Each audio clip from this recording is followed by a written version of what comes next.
Adult fingers are allowed to touch it? I am yelling into my phone.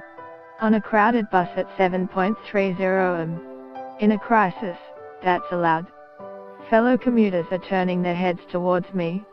The tortured wails of a distraught child are audible to the guy listening to Pod Save America on the back row. Grown-ups know rules that you don't know, I screech. Dad's hands are magic, too. This is the second meltdown in as many days brought on by a tiny felt doll that has only been visible in my house for 5 days.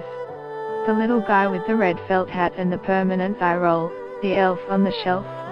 There are, as it has been wildly claimed, 2 types of people in the world. The ones who already know what I am talking about, and the sane. For the former, a quaint Christmas tradition that seemed like a good idea at the time has now swallowed their lives.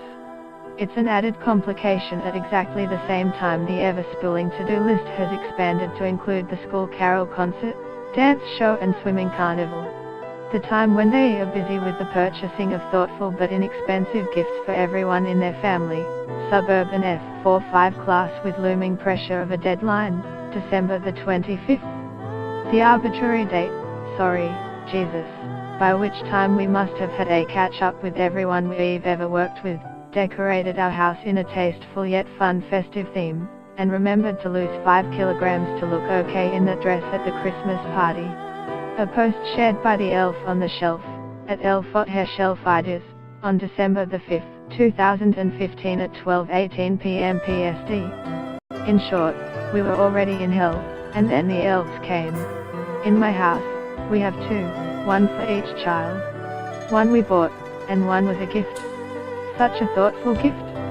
They arrived with a helpful elf on the shelf book, which spells out their timeless creation story, in a toy factory, and sets out some rules. Rule 1: the elves come on December the 1st, and they disappear on Christmas Eve. Rule 2: the elves are there to keep an eye on the children and DOB on them to Santa if they are bad, to be hired. I don't remember if that rule is in the book, but that's my elf's sole reason for being. Rule 3: very important. You must not touch the elves. At least not in front of the children, because the point of the elves is that they do move, which brings us to, post continues after gallery. Rule 4: every night, the elves must change position. The fun comes when the kids wake up in the morning, and have to find the elf/VEs in ever more hilarious and elaborate positions around the house.